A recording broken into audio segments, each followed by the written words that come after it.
This is a recording from a Sunday meeting of the BC Humanist Association in Vancouver. The opinions expressed in this podcast do not necessarily reflect those of the BCHA or its board of directors. To learn more about humanism and to support our work, visit bchumanist.ca, and make sure to follow us on Facebook, Twitter, and Instagram, and be sure to subscribe to the BC Humanist podcast.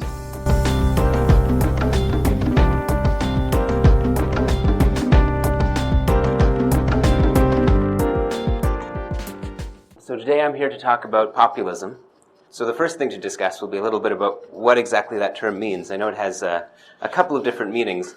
There are some people who use the term in a positive light. Here I'm mostly talking about it as a word that incites panic. So I think a lot of us have become aware of what seems like a disturbing trend. So the elephant in the room, the orange elephant in the room, is of course Donald Trump. Other examples include Brexit, which kind of seems like maybe it was an economic issue, but there was a lot of racial animus driving it. Another movement that dovetails with this kind of racial resentment that we're seeing on the rise is authoritarianism, like the belief that there's a need for a strong man to make everything right again, and anti-intellectualism, this distrust of experts, distrust of people who have studied whatever issue is being talked about. So these are some of the things that we group together into the common term populism. But it's worth considering what meaning we could give to this word, populism, because as Nassim Taleb, who some of you might be familiar with, quite rightly pointed out, we have a tendency to call the system populism when it does things we don't want it to do, and democracy when it does things that we do want it to do. So it's one of those word pairs where there's a good version and a bad version of the same thing, and we hide that sleight of hand from ourselves by using different words. For instance, childlike is good, childish is bad. Anyone notice that? But I think that alone is not enough of a reason to discount the word populism and remove it from our lexicon. I'm more in favor of renovating the lexicon and finding a way in which the two words can retain some meaning. So populism and democracy both mean government by the people. So then the question is, what is governing the people? How are the people making decisions? What is motivating their actions? And the way that I would frame it, if the people themselves are governed by the limbic system, so the limbic system is the part of the brain that handles the fight or flight instinct. It handles perceiving people as us versus them. So when I'm meeting this person, are they a friend or a foe? When people are in that state, that is what I would describe as populism. If, on the other hand, they are motivated by good faith, so a sense that the people that they share their society with are just as interested in as them and are willing to discuss ideas and even attack their own ideas when necessary to ensure that they get the best impression of the truth that they can, that is true democracy.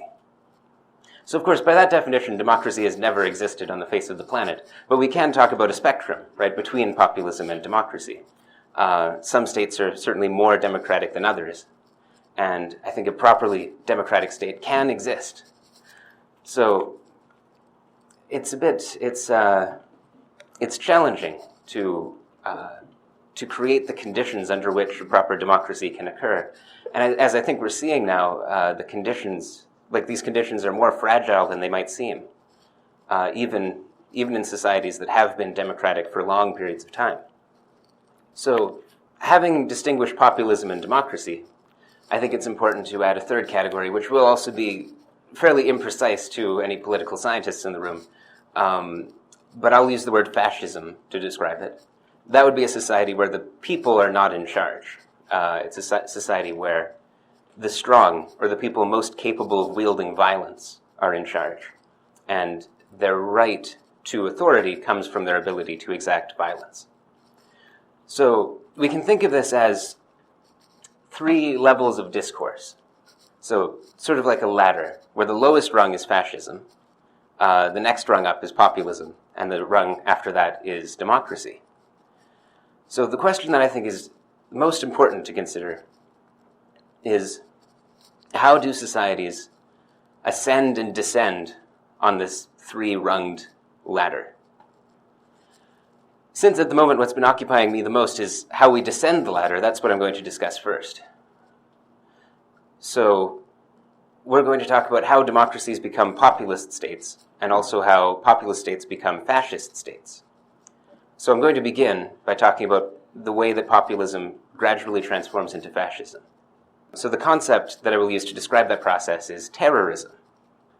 So generally speaking, usually what we're talking about when we say that there's a group that is engaging in terrorism is that they have begun working in a society that may be unstable but is peaceful, and they permeate that society with the threat of violence.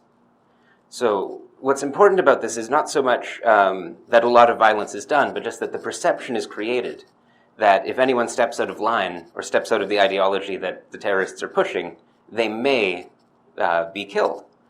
And no one wants to be killed. So psychologically, they prefer not to take chances.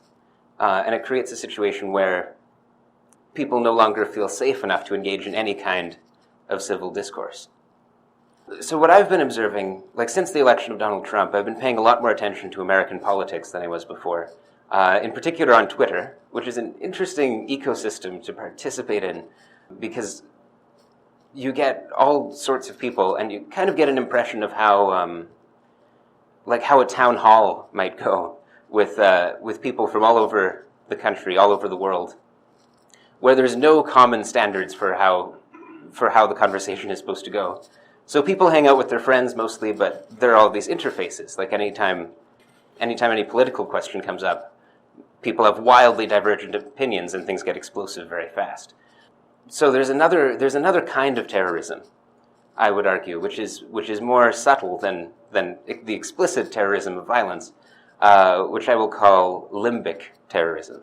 This is essentially acts whose intention is to permeate society with a sense of fear. So fear isn't always fear of violence. The other thing that people are most easily made afraid about is their reputations and their livelihoods. So if someone feels that if they speak out, they might be harassed and intimidated by a large number of people and become the victim of a smear campaign where a lot of false stories are propagated about them, this in itself might be enough to shut them up and take us away from a democratic state where we can share our ideas honestly. So I think this is at the heart of what we're seeing today in the United States, that there's a kind of limbic terrorism that people are engaging in as a way of preventing rational discourse from taking place. And it's worth noting, this isn't just on the side of the most ardent Trump supporters. There is definitely a lot of violent, rhetorical violence and intimidation that comes from that side, but we do see it from other quarters as well. There is a tendency to say, if you don't hold these particular sets of beliefs, you're one of the enemy. And what's important is not to build your beliefs in a solid, constructive, rational way, but just to have the ones that the group has decided are acceptable. I think there's a dangerous level of that in our society, and when that happens, that leads to fragmentation. That leads to the breakdown of discourse. So what I've talked about so far are the three different levels of discourse that I've identified as ways that a society can function. And I've also talked about how discourse degrades and the kind of tactics that are used to take a state that's in one condition and lower it to another condition. Something that I want to emphasize about terroristic tactics is that the goal of the terrorist is always to reduce the discourse to a level that they control. So I think this is an important thing to consider, especially when people get especially militant about Islamic terrorism, for instance. If you look at the literature, which I have done only in a cursory way, but other people have looked into it more deeply, of Islamic State, a kind of black and white world where the people who are loyal to Islam are on one side and everybody else is on the other side, is in fact what they are seeking. That's what they want. Because that's a world of clarity, and it's a world where they are at the apex. They control that world. So what's disturbing, of course, is that's also the world that the military hawks in the United States want. Someone like David Fincher, one of the ones that's been tapped for Trump's cabinet, he has that similar kind of belief that Islam as a whole is something that must be eradicated violently. And that's the only way to solve the problem. That is the kind of world that the Islamic State in itself is trying to build. So there's a kind of cooperation that comes from this. When people on both sides would rather live in a world where the discourse is violent, because that's a world that they understand and that they control. So with that in mind, the thing that's most important to me right now is, like, I think about almost as much as what's going wrong. How can we make it go right? Because I've heard a lot of very disturbing things. Like in the United States, there's this fear that it's becoming more like Russia. It's being modeled after the Russian state, where there's one press conference a year. People have very limited media. Like, the media has very limited access to the administration. There's no transparency. And the media is kind of used as scapegoats, or they're manipulated by giving them access to just enough information to keep them going, but not enough that they become a credible source of resistance to the state. So there are a lot of ways to fight back, a lot of ways to improve the society that we live in, but the one I want to focus on is just how do we raise that level of discourse? How do we go from something where people can't share their opinions without fearing for their livelihoods or their personal safety, to one where people can share what they really think without fear, in a way that allows people to come to common understandings and be capable of changing their intellectual positions on things without that being seen as a sign of weakness. I'd like to reemphasize that one of the most important things about a democratic state is that people don't just attack the ideas of others, they attack their own ideas. Because the goal is to find the ideas that are the strongest and best and closest to the truth. And in service of that goal, they're willing even to abandon things that they've believed. So psychologically, when people face the discomfort, the possibility that they might be wrong, they can deal with it in a lot of different ways. And admitting that you're wrong is difficult, but it's also, in the long run, the least damaging way of dealing with that situation. So, of course, that's what we prefer. But often, when people are afraid, they cling to their beliefs rather than striving to change them.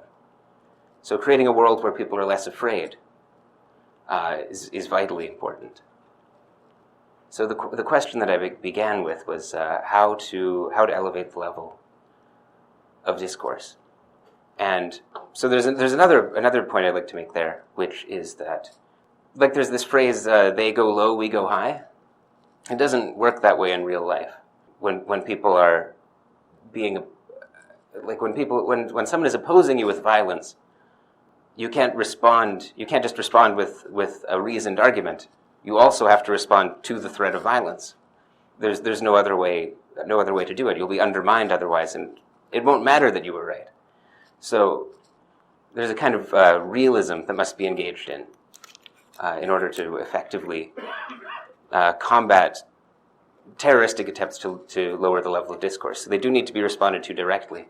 But what separates an agent of democracy from an agent of populism is that the agent of democracy must not only engage on a populistic level, which means essentially doing battle on the basis of reputations, social standing, like who's the more impressive person. That's kind of how a populist debate goes. But also simultaneously to keep the door open to a higher level of discourse, to say, I face these attempts at defamation of my character, but I'm stronger than that. And in addition to defending my character, I will also say, like, do everything I can to keep the discourse focused on on the ideas that are actually important to engage in, the ones that actually have the potential to unify us rather than to divide us. And in that vein, there's an example I'd like to give. It has to do with the Sandy Hook school shooting. And I don't know how many of you have heard about this, but there's a very strong movement, obviously a very small minority of people, who pushed the idea that this particular school shooting was a false flag attack that had been engineered by the government to build support for gun control.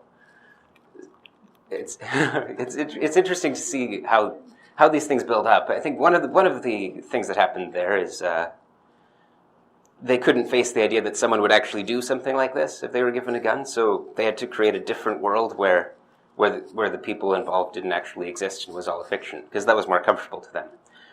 But the people who pressed this, obviously once they came to this belief, they were quite fanatic about it.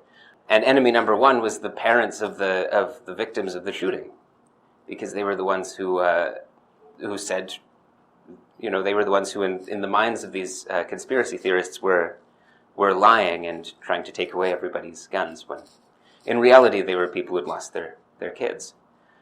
So to some extent they were in a similar situation where they had the truth on their side, but they were still facing intimidation for speaking it. And of course, in a situation where you're trying to move on from something incredibly tragic that has happened to you, it's very difficult to, at the same time, emphasize the truth and fight for the truth. So this is from an article I read about the topic. It was a very depressing article, but there was one light of hope in it, which came from the way that the community of Sandy Hook responded to these allegations. So in the process of rebuilding their community, for reasons unknown, there was a particular object that became a symbol to them of their restoration. And that was a yellow rubber duck. So somehow that became the symbol that this community could survive the tragic thing that had happened to it and could rebuild. So one of the tactics of the conspiracy theorists was something called doxing, which is where you find the contact information of a private citizen and you make it public so that they're open to harassment from anyone. So it's a very, very simple, quite effective means of intimidation. And what some of the people of Sandy Hook did is they found the people who were pushing the conspiracy theories the hardest, and they doxed them. And one of the things they did is they sent them boxes and boxes of yellow rubber ducks. So in another context, that wouldn't be an intimidating thing to do. But because of the symbolic meaning of the rubber ducks, and because these people were, if you're a conspiracy theorist, you're fighting hard for your own twisted beliefs, but you're also scared to death of retaliation. So something that in another context would have been a peaceful gesture became an intimidating one. And it was a way of undermining their confidence and making them feel less secure in their own anonymity as they attack this community. So I guess what I'm saying is, in responding to a populistic movement in kind, that doesn't necessarily mean that you have to use the same blunt instruments of defamation that they use. There's still room to be creative, and the emphasis, of course, should always be basically on defense, right? Defending the reputation of yourself and others, making them feel safe to speak out. And just by doing that, you create the space for an improved level of discourse. So the final point I wanted to make. So this is something I noticed when, following the campaign of Donald Trump. There's this phrase which it's very twisted to use it, but it's also incredibly appropriate, which is first they ignore you, then they laugh at you, then they fight you, then you win. And while that quote, I believe, was initially by Mahatma Gandhi, it applies very well to what happened with Donald Trump. The people who opposed him all believed that there were safeguards in place that would prevent him from getting nominated, prevent him from rising in the polls, prevent him from winning the election, prevent him from being inaugurated, and so on. But all of those safeguards failed. And I think only now, like yesterday, there was the single biggest act of civil protest in history, the Women's March. It happened in the United States. So this is an example of an active force, in opposition to a populistic leader. And that, I think that is what was lacking as the man slowly built up an influence and power without anyone, with people realizing too late the threat that he presented. The moral here is that active forces always defeat passive forces in the long run. Wind erodes mountains, no matter how big and powerful they are. So my message then is, if you want to be an agent of a higher level of discourse, never be the one standing still. So always take action. Look for things to actively do to maintain the health of your community and your society. That's all I had to say. Thank you.